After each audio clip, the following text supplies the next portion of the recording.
knows he cannot make security decisions. How does it Mhm. even make sense?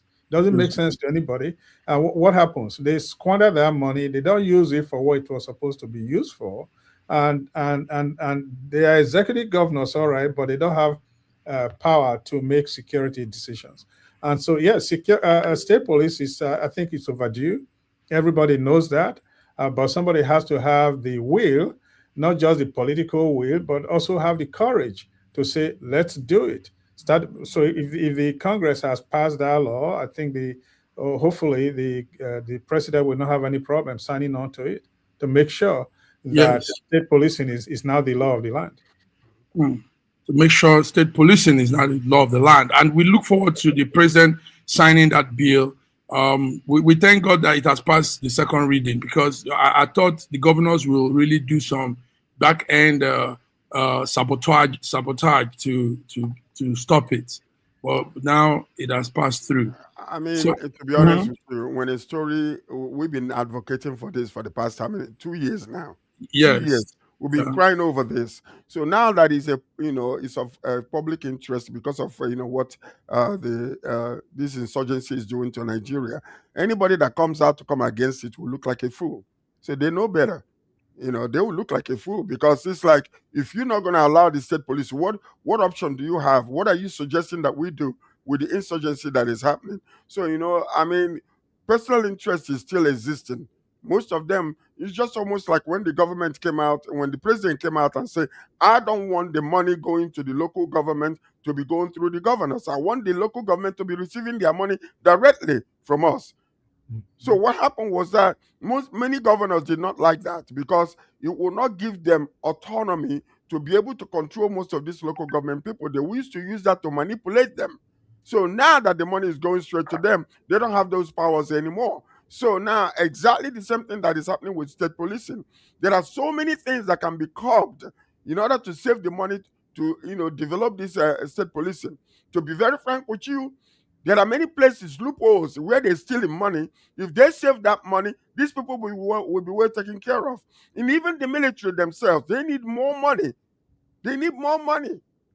Because why is it that, these fat political cats, what they're doing, they give themselves, fat raises, and give themselves all kinds of vehicles and all kinds of but yet, the people that are saving them, the people that are there, dying daily because of trying to make sure that people are protected. They're not even feeding them. Look at what happened to Justice, or whatever his name is, who came out and was reporting that the military, they sent him some information that they were not being fed well. The government had to go and arrest them.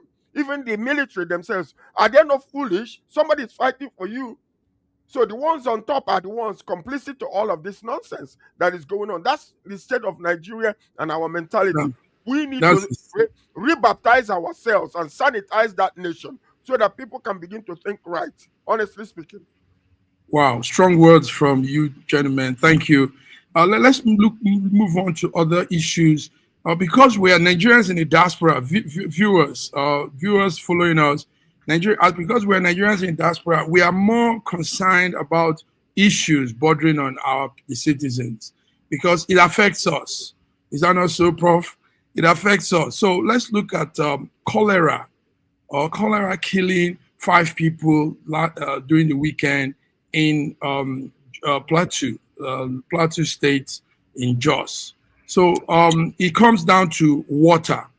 It comes down to no dirty water. But I mean, we imagine Nigeria is surrounded by George. Nigeria has these vast water resources, and we're surrounded by the Atlantic Ocean, Lake Chad, and all of this. Yet people don't have access to clean water. People live in environments where there are unprotected sources and vulnerable water diseases that kills them. Let's talk about this, gentlemen. Um, Yeah, what, go ahead. yeah. I was just going to say, before I talk about that, I also wanted to say that about 3-4 years ago, there's an organization which you are familiar with, a massive Collaborative Council of Nigerians in the Diaspora. We submitted a recommendation to the Senate on how to, in fact, we were talking about this state policing because we were addressing the question of restructuring. State policing was one of those topics that we addressed in that submission that we gave to the Senate. At that time, the gentleman who's trying to come back to the Senate now, Omo Agege, was the deputy Senate president at the time. Yeah, we submitted a report, our recommendations on what restructuring should look like and how the police system should be handled, or should be divided between the federal and the state and local government. Now, on the question of cholera, I mean, you're right. I mean, we are always very concerned.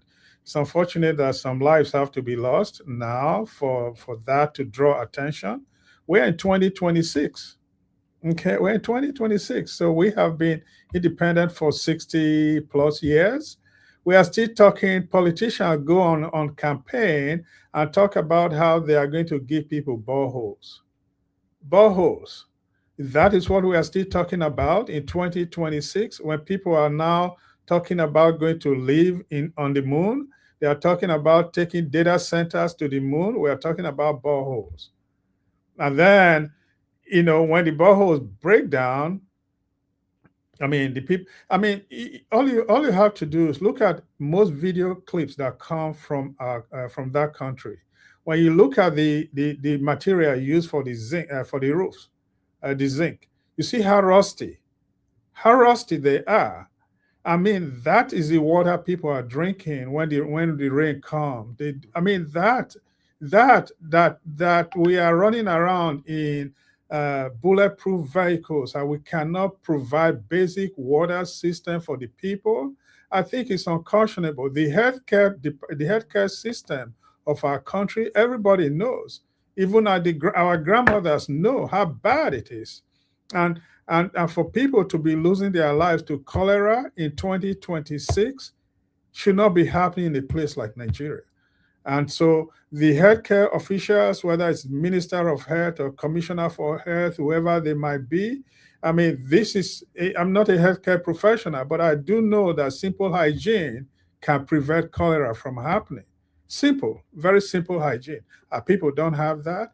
They don't have roads, they don't have schools. I mean, we all know the issues. We all know the issues. But we also know the solutions to these issues. But does somebody have the courage to say we are going to budget to attack this particular problem on a given time, on a given year, without playing politics with the lives of human beings, with the lives of the citizens that they are supposed to protect? I mean, when something like this happens, of course, there's a whole lot of killing going on in that part of the country. And so the environment is dirty, the water is dirty. You never can be sure even human beings, human remains are going to even thinking about what they might be drinking right now, massive. It's so unbelievable that we are allowing this to happen in our country in 2026. Yeah. Okay, George, go ahead. I wanted to. Okay, go ahead, George. Yes, I wanted to let our viewers know that it happened in Plateau State, and that was that's a diagram, aerial view, graphic view of Plateau State, Middle Belt, Nigeria. So cholera is ravaging them there now, killing them, and we know what the source. I mean, how cholera forms: dirty environment, dirty water, bad water system, and all of that. George, go ahead, please. You see, when we talk about leadership, we think leadership is just about making noise.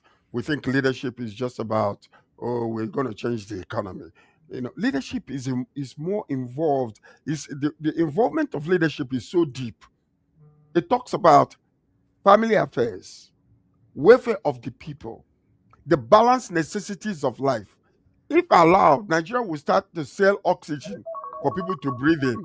This oxygen that is free. If they find a way to take it away so that people will buy to survive, it will be sold. But this is something, the fundamentals of human existence, the fundamental welfare, just roads, regular water. Like, go to some of these countries. I went to Ghana. I was in Ghana in 1999. I was so surprised to see what was going on in that place. I stayed there for 2 weeks. Immediately I came to Lagos, the whole entire thing changed. And I'm like, what? A country of how many million people versus us? So you see, what it is no accountability in government. See, you know a dead fish when it starts sinking from the head. If the head is corrupt and the head is not actually going after people that are corrupt, what do you expect if you see your leadership, making all kinds of stupid decisions in order for money to go into their own pocket? You that are serving them will find a way to get your own. That's exactly what is happening in Nigeria. No accountability. They are responsible, but not accountability. So if money is missing, even snakes are swallowing money in Nigeria. Just think about the fundamental things that they can provide for the nation. For the nation. Fundamental things Now they can listen to this though. Okay, now Yeah. all of a sudden, Zamfara State, is beginning to dawn on us because of food insecurity. Yeah. That what is happening in the Middle Belt is affecting the whole entire nation. We're talking about importing rice, importing this, and importing that. If there is safety and security in our nation, the Middle Belt would have been feeding the whole West Africa.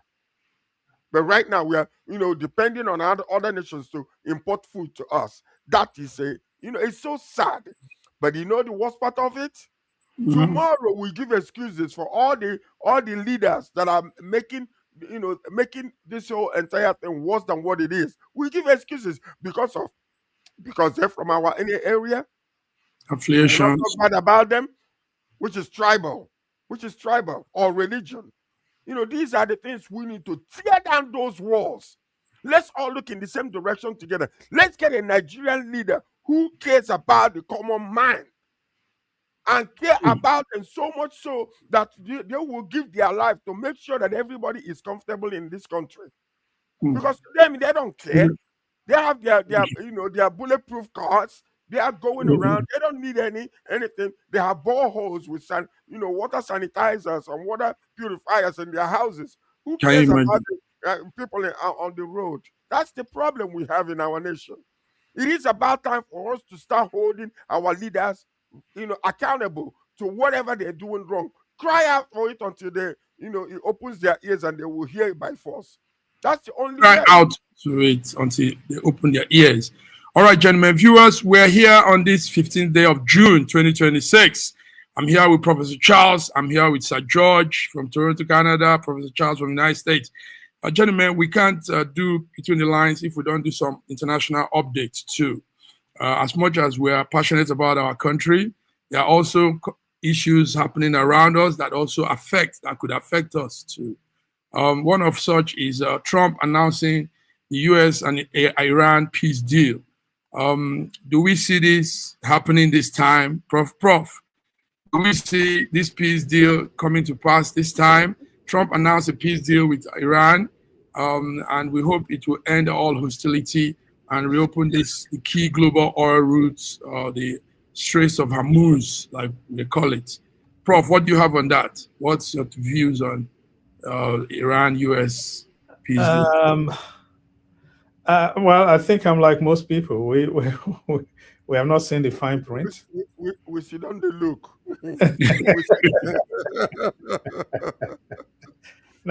Exactly. Now sit down, look we there because we don't know what the next tweet go be. Okay.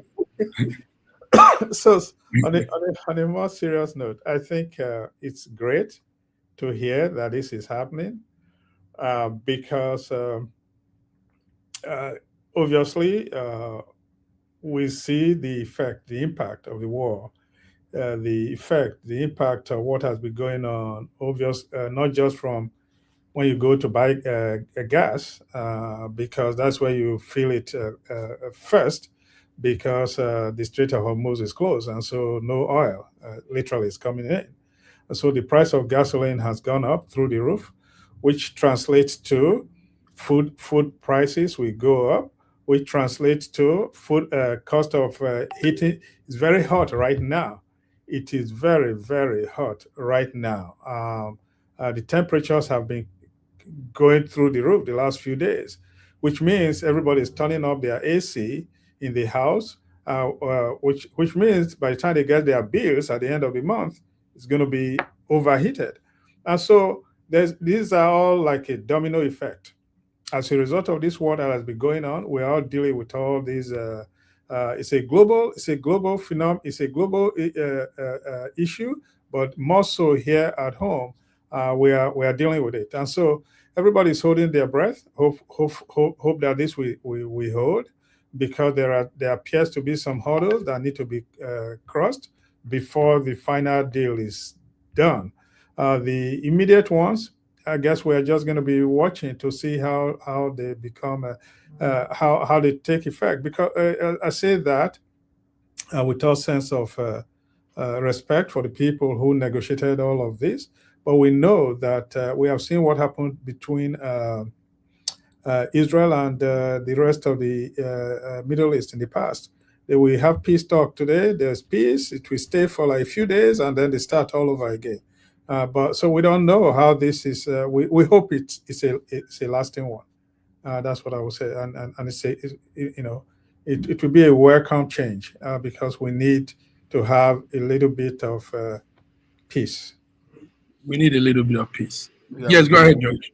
now, you see, one of the major issues that we are facing is, and the advantage we have right now is the political pressure on Trump, because his rating is the lowest ever, and now pressure is on him, because this war did not was not started because of Trump and Iran. It was started because Benjamin Netanyahu convinced Trump that these people were about to just to blast them out of the earth, and then he went in. So when he discovered that that was not so, he got upset at Benjamin Netanyahu, and then the pressure on him right now economically in the nation is really weighing heavily on him. So he's desperate. Iran knows it.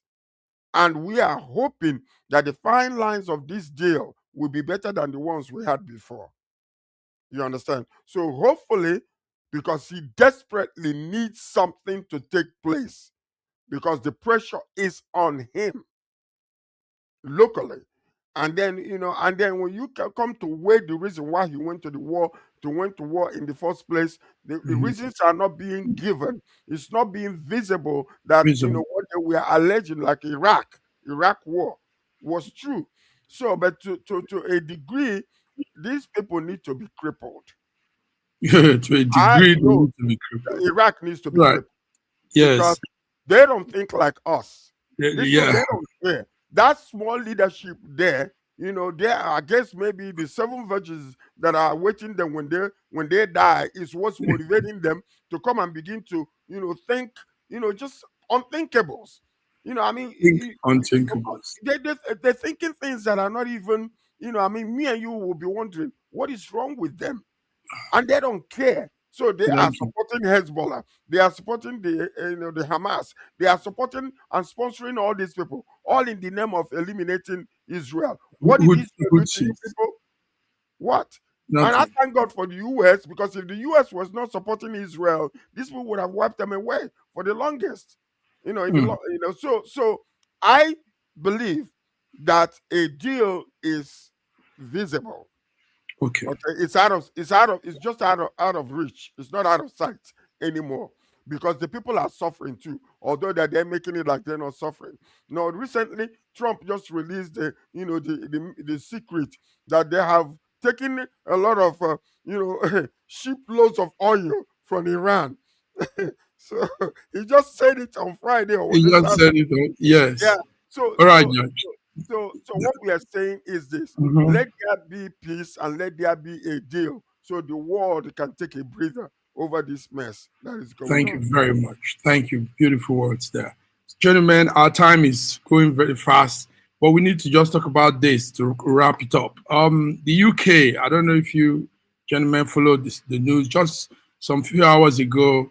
The UK Prime Minister Stemmer says under 16 will be banned from TikTok, YouTube, and other social handle by next spring, 2027. So social media will be banned for children under 16 in the United Kingdom. It's spreading now. You remember it started with Australia and it moved to one country again. Now it's coming to the Europe, UK. Gentlemen, let me start with Prof. Is this a good way to go? We heard and we saw parents, numbers of parents that lost their children in the past 6, 7, 8 years due to some challenges they do. They do all these challenges on social media, and due to peer pressures coming from social media, due to so many things. So, what do you think this could look like for social media, Prof? Well, okay, but thank you. I think that I've not seen. I think I saw the headline that TikTok is being banned for kids under 16. I'm a parent of I have a 17-year-old in the house. Well, the brother is 19 now. I used to make sure that whatever they watch online, I had a little bit of control. They could not go to certain sites without me giving them the permission to do that. I think that if parents are concerned about what their children see online, absolutely, they can complain to the authorities. And it appears that TikTok did not have controls in place. I mean, there are other social media providers, Facebook, for example, or Meta, or Instagram, and others. They have certain categories of functionalities or features that are available to different age groups. And so, if what TikTok allows to permeate the society in these different countries seems to harm a certain segment of the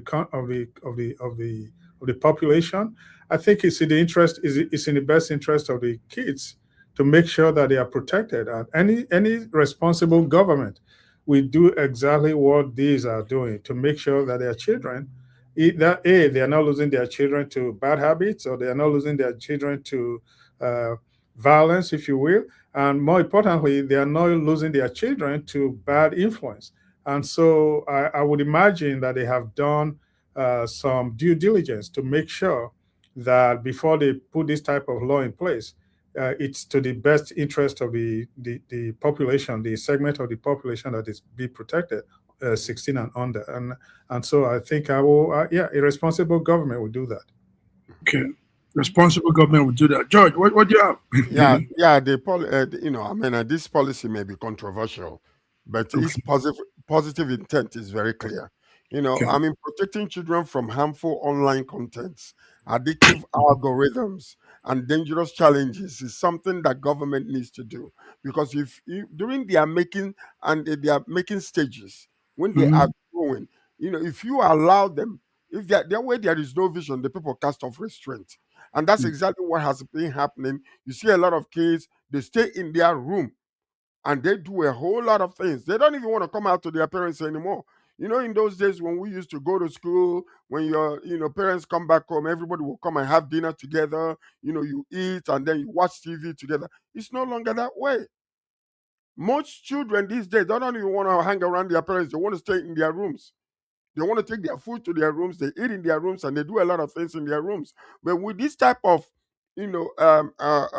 limitations being put on them to freely and free willingly go to all these content providers like Instagram and the rest of them, it might help them, but they don't see it that way. You know, if implementation alongside stronger digital literacy and safer online platform, it could create a healthier balance between the technology, learning, and real world social development for young people. So, this is what we are looking for.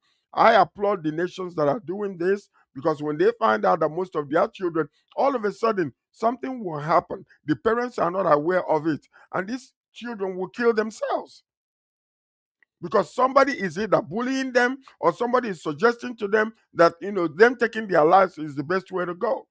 and there is no contact or no communication between the parents to know where all this susceptibility to external influence is coming from. So that is exactly the reason why the government, I applaud, UK government for doing this. I think it's a positive move.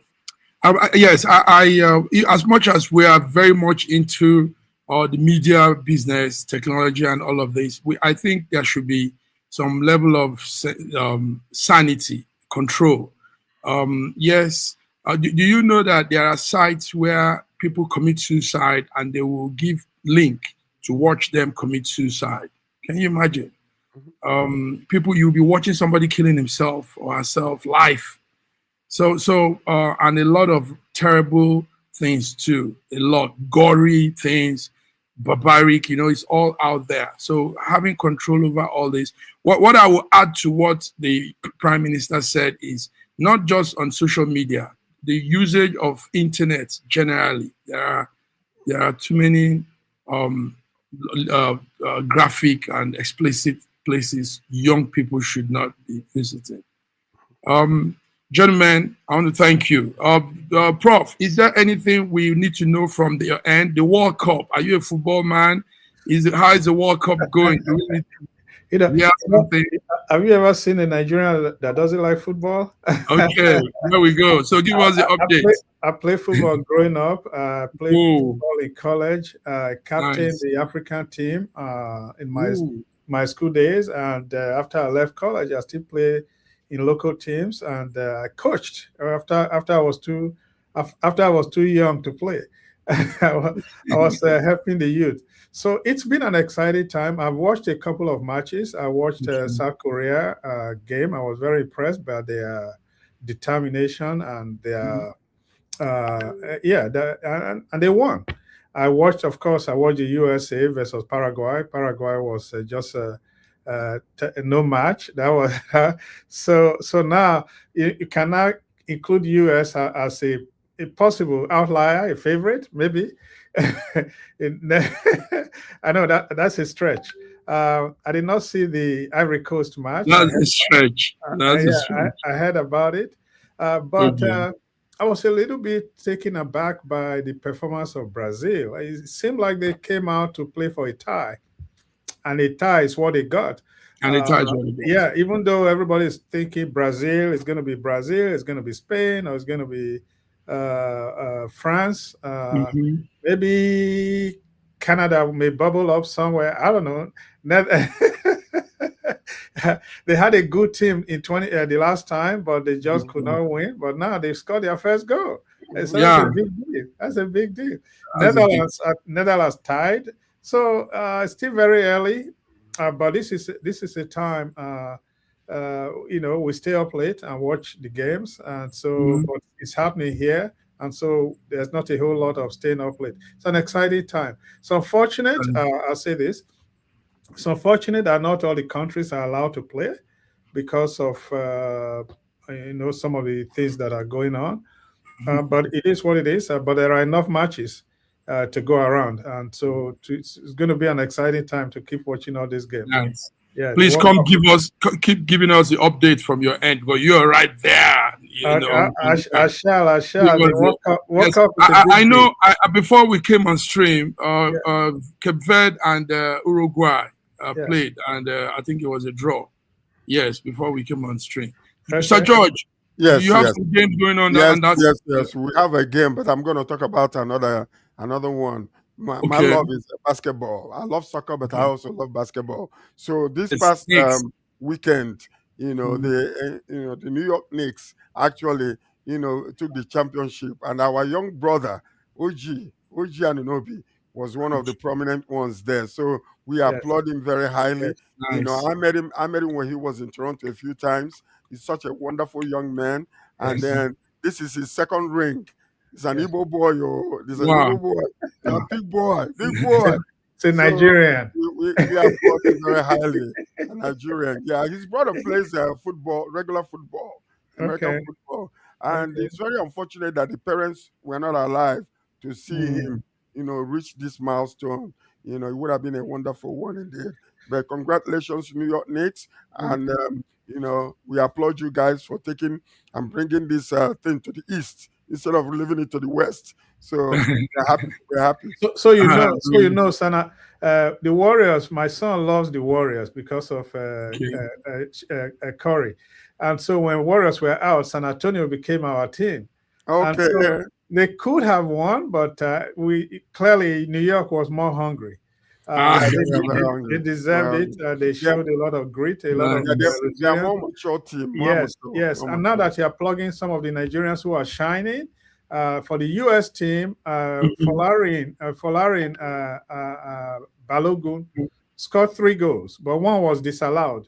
Okay. So he ended up with 2 goals. So there you go. If all these kids were coming home to play for Nigeria, can you imagine what will happen? What powerhouse we have there? But you have a lot of bad managers in the country, and bad managers. So someday we'll come. Maybe on before the World Cup runs, we will come talk about sports and how it affects Nigeria, how we can, changes and all of that. Let's talk about this before this period.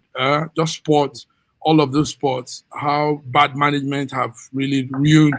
Like, we not being in the World Cup is unheard of. You know, terrible. It's unheard of. Terrible. So, but gentlemen, I want to thank you, viewers. This is it. We've been here talking between the lines this 15th day of June, and we have our new great man there, Professor Charles from the United States, and Sir George. Thank you for having me. You're welcome, gentlemen. Thank you. So, till we come again Wednesday. Wednesday is African Affairs, and it's 12 o'clock Nigerian time. Hopefully, we'll be here. So until then, have a beautiful week. God bless you. Thank you. Have a great one. Yes.